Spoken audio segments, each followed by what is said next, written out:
AB आंचलिक पाणीपाग विज्ञान केन्द्र पक्षर एक बड़ खबर सामना आसी। आज हूँ 12 जून 2026। चलतु देखने आज सकाल पाणीपाग खबर। रजरे भिजिब सारा ओडिशा। आसंता 3 दिन जाए झड़ पवन सह येलो वार्निंग जारी होची।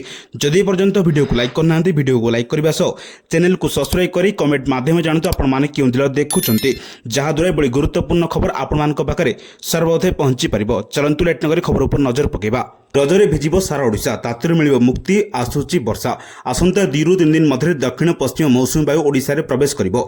एर प्रभाव रे रज समय राज्यर अधिकांश स्थान रे वर्षा हेबा सह पाग मनोरम रहिबार संभावना रहिछि। वर्तमान राज्य रे प्राक मौसुमी वर्षा सह कालबैशाखी प्रभाव जारी रहिछि। खरा और गुळुगुळी सत्वे विभिन्न जिले में मेघुआ पाग सह वर्षा वज्रपात और झड़ पवन देखा मिलुଛି।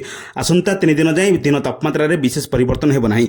या परे तापमात्रा आहुरी ह्रास पाइबा सह असह्य गरम लोकों को आश्वस्ति मिल पारे बोली आंचलिक पाणीपाग विज्ञान केन्द्र पक्षर सूचना मिली। रज अवसर में मौसुमी वायुर आगमन और वर्षा संभावना चाषी मध्य आशा संचार करिछि। अन्य पक्षरे बुधवार मध्य विभिन्न जिले में तापमात्रा ह्रास परिलक्षित होछि। मात्र 4टी जिले में 40 डिग्री उपर रहितला। बलांगीर सर्वाधिक तापमात्रा 41.2 डिग्री रेकर्ड होता बेले बौद्ध में 40.2 डिग्री, नुआपड़ा भद्रक में 40 डिग्री रही। एथिसह केतेक जिले में कालबैशाखी वर्षा होता। तेबे 15 तारिख पर्यंत कालबैशाखी प्रभाव में घड़घड़ी बिजुली सह वर्षा पवन जारी रहिबो। आसंता 5 दिन पर्यंत जगतसिंहपुर, केन्द्रापड़ा, खोर्धा और पुरी जिले में आकाश मेघुआ रहिबा सह स्वल्प वर्षा हेबार संभावना रही। इस समय मध्य दिन सर्वोच्च और सर्वनिम्न तापमात्रा यथाक्रमे 34 ରୁ 39 डिग्री और 24 ରୁ 28 डिग्री सेल्सियस मध्य रहिबो। एथिसह दिन बेला अधिक गरम आर्द्र रहिबा सहित अपराह्न किंबा सारे बिजुली घड़घड़ी सहित झड़ वर्षार संभावना रहितिबा बोली आंचलिक पाणीपाग विज्ञान केन्द्र पक्षरु येलो वार्निंग जारी होछि।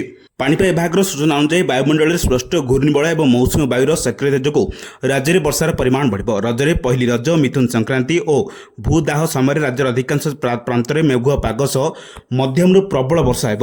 विशेषकर उपकूल ओडिशा समेत आभ्यंतरीण और उत्तर ओडिशार केतेक जिले में प्रबल वर्षार आशंका रही। वर्षा समय घंटा प्रति 30 ରୁ 40 किलोमीटर बेगर झड़ पवन बहिबा सह वज्रपात हेबार संभावना रही। पाणीपाग केन्द्र पक्षरु जारी कर येलो वार्निंग अनुसार कटक, भुवनेश्वर, पुरी, जगतसिंहपुर, केन्द्रापड़ा, बालेश्वर, भद्रक और मयूरभंज भली जिला गुड़िक विशेष सतर्कता अवलंबन करने को परामर्श कहुई। सहित दक्षिण ओडिशा रे किछि अंचल में बिजुली घड़घड़ी सह वर्षा होपे। तेबे एही वर्षा जो ग्रीष्म प्रभाव साधारण जनता को बड़ आश्वस्ति मिल और तापमात्रा ह्रास घटिब। किंतु रज बजार और बाहर होगा सांस्कृतिक कार्यक्रम एद्वारा प्रभावित होपे। विशेषज्ञ कहवा अनुसार वज्रपात समय लोक मैंने खोला स्थान को न जाई सुरक्षित स्थान रहा आवश्यक।